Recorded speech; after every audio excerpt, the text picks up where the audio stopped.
ವಿಜಯಪುರದಲ್ಲಿ ಮೂವರು ಮಕ್ಕಳು ಜಲಸಮಾಧಿಯಾಗಿರುವಂತಹ ಒಂದು ಹೃದಯ ವಿದ್ರಾವಕ ಘಟನೆ. ನಿನ್ನೆ ಕಾಣೆಯಾಗಿದ್ದಂತಹ ಮೂವರು ಮಕ್ಕಳು ಇವತ್ತು ಶವವಾಗಿ ಪತ್ತೆಯಾಗಿದ್ದಾರೆ. ಮಹಾನಗರ ಪಾಲಿಕೆಯ ಚರಂಡಿ ಸಂಸ್ಕರಣಾ ಘಟಕದ ಒಳಗೆ ಶವ ಸಿಕ್ಕಿದೆ. ಅನುಷ್ಕಾ, ವಿಜಯ, ವಿಹೇರ ನೀರು ಪಾಲಾಗಿರ್ತಕ್ಕಂತಹ ಮಕ್ಕಳು ವಿಜಯಪುರ ನಗರದ ಗಚ್ಚಿನಕಟ್ಟಿ ಕಾಲನಿಯ ಮಕ್ಕಳು ಇವರಾಗಿದ್ದಾರೆ. ಕಾಲನಿಗೆ ಒಂಟೆ ಬಂದಾಗ ಅದರ ಹಿಂದೆ ಹೋಗಿದ್ರು ಮಕ್ಕಳು ಅನ್ನೋ ಮಾಹಿತಿ ಕೂಡ ಲಭ್ಯವಾಗಿತ್ತೆ. ಸದ್ಯ ಪೋಷಕರ ಆಕ್ರಂದನ ಮುಗಿಲು ಮುಟ್ಟಿದೆ.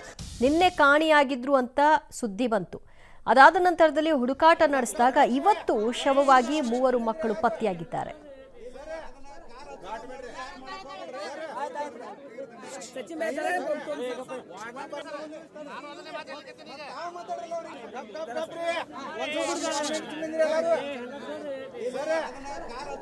ಸಾಮಾನ್ಯವಾಗಿ ಒಂದು ಸಹಜ ಕುತೂಹಲ, ಕಾಲೋನಿಗೆ ಒಂಟೆ ಬಂದಿದೆ, ಅದನ್ನ ನೋಡ್ಕೊಂಡು ಹಿಂಬಾಲಿಸ್ಕೊಂಡು ಹೋಗಿದ್ದ ಮಕ್ಕಳು. ಆ ನಂತರದಲ್ಲಿ ಏನಾಯ್ತು ಅನ್ನೋದು ಈಗ ಸದ್ಯ ಪ್ರಶ್ನೆ.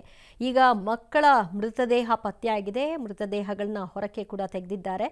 ಮೃತದೇಹಗಳನ್ನ ನೋಡ್ತಿದ್ದ ಹಾಗೆ ಪೋಷಕರ ಆಕ್ರಂದನ ಮುಗಿಲು ಮುಟ್ಟಿತ್ತು. ಮೂವರು ಮಕ್ಕಳು ನೀರು ಪಾಲಾಗಿದ್ದಾರೆ, ಜಲಸಮಾಧಿಯಾಗಿದ್ದಾರೆ. ಮಹಾನಗರ ಪಾಲಿಕೆಯ ಚರಂಡಿ ಸಂಸ್ಕರಣಾ ಘಟಕದ ಒಳಗೆ ಮಕ್ಕಳ ಶವ ಈಗ ಪತ್ತೆಯಾಗಿರೋದು. ಅನುಷ್ಕಾ ದಾಹಿಂದೆ, ವಿಜಯ ದಾಹಿಂದೆ, ವಿರೇಹ ಜಂಗೌಳಿ ನೀರು ಪಾಲಾಗಿದ್ದಂತಹ ಮೂವರು ಮಕ್ಕಳು ವಿಜಯಪುರ ನಗರದ ಕಜ್ಜಿನಕಟ್ಟಿ ಕಾಲನಿಯ ಮಕ್ಕಳಿವರಾಗಿದ್ದಾರೆ. ಕಾಲನಿಗೆ ಒಂಟೆ ಬಂದಿತ್ತು, ಅದನ್ನು ನೋಡಿಕೊಂಡು ಅವರು ಕೂಡ ಅದರ ಹಿಂದೆನೇ ಹೋಗಿದ್ರು ಅಂತ ಹೇಳ್ತಾ ಇದ್ದಾರೆ. ಆದರೆ ಈ ಮೂವರ ಮಕ್ಕಳ ಈ ಶವ ಇವತ್ತು ಪತ್ತೆ ಏನಾಗಿದೆ, ಸದ್ಯ ಒಂದಷ್ಟು ಅನುಮಾನಗಳಿಗೂ ಕೂಡ ಕಾರಣವಾಗ್ತಾ ಇದೆ. 10 ಗಂಟೆಗೆ ಉಂಟು ಬಂದಿದ್ರು. ಒಂಟಿ ಆ ಒಂಟಿ ಬೆನ್ನ ಹತ್ಕೋತ ಬಂದವ್ರಿ.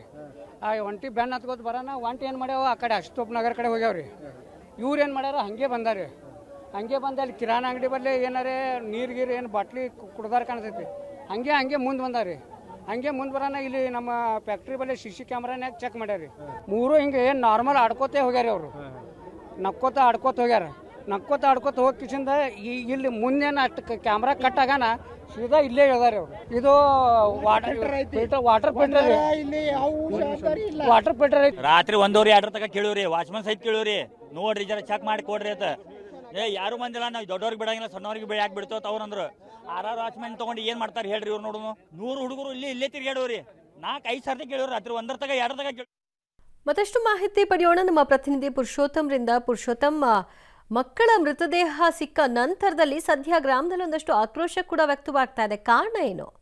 ದಿವ್ಯ, ಏನಂತಂದ್ರೆ ಈ ಏನೋ ಒಂದು ಮಹಾನಗರ ಪಾಲಿಕೆ ಒಳಪಡುವಂತ ಏನೋ ಒಂದು ಚರಂಡಿ ಏನು ಸಂಸ್ಕರಣಾ ಘಟಕ ಇದೆ, ಅದಕ್ಕೆ ಸರಿಯಾದಂತ ಕಾಂಪೌಂಡ್ ಇಲ್ಲ, ಒಂದು ಗೇಟ್ ಇಲ್ಲದ ಕಾರಣಕ್ಕಾಗಿ ಈ ರೀತಿ ಒಂದು ಮಕ್ಕಳ ಸಾವಾಗಿದೆ ಅನ್ನೋದು ಒಂದು ಕುಟುಂಬಸ್ಥರು ಮತ್ತು ಸ್ಥಳೀಯರ ಒಂದು ಆಕ್ರೋಶಕ್ಕೆ ಕಾರಣ ಆಗಿತ್ತು.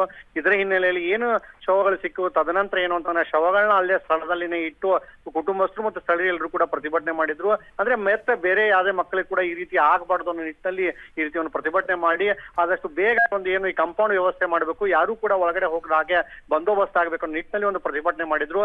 ಸ್ಥಳಕ್ಕೆ AC ಅವರು ಕೂಡ ಬಂದು ಅವ್ರಿಗೆ ಭರವಸೆ ನೀಡಿದ ನಂತರ ಏನು ಶವಗಳನ್ನ ಮತ್ತೆ ಮರಣೋತ್ತರ ಪರೀಕ್ಷೆಗೆ ಕೂಡ ಹೊಂದ್ಕೊಂಡೊಯ್ಲಾಯ್ತು. ದಿವ್ಯ, ಥ್ಯಾಂಕ್ ಯು ಪುರುಷೋತ್ತಮ್ ನಿಮ್ಮೆಲ್ಲ ಮಾಹಿತಿಗೆ. ವಿಜಯಪುರ ನಗರದಲ್ಲಿ ಮೂವರು ಮಕ್ಕಳ ಮೃತದೇಹ ಲಭ್ಯವಾಗಿದೆ. ಸೊ ಒಂಟೆ ನೋಡಿಕೊಂಡು ಹಿಂದೆ ಹೋದಂತಹ ಮಕ್ಕಳು ಆ ನಂತರದ ಕೊನೆಗೆ ಒಂದು ಫುಟೇಜ್ ಅಲ್ಲಿ ಕೂಡ ಆಡಿಕೊಂಡು ಇರೋದು ಕಾಣಿಸುತ್ತೆ. ಅದಾದ ನಂತರದಲ್ಲಿ ಅವರು ಅಲ್ಲಿರುವಂತಹ ಚರಂಡಿ ಸಂಸ್ಕರಣಾ ಘಟಕ ಅಲ್ಲಿ ಹೋಗಿದ್ದಾರೆ. ಅಲ್ಲಿ ಯಾವುದೇ ರೀತಿಯ ವ್ಯವಸ್ಥೆಗಳು ಸರಿಯಾಗಿಲ್ಲ, ಅಲ್ಲೆಲ್ಲೋ ಬಿದ್ದು ಇದಾಗಿದೆ ಅಂತ ಅವರ ಆರೋಪ.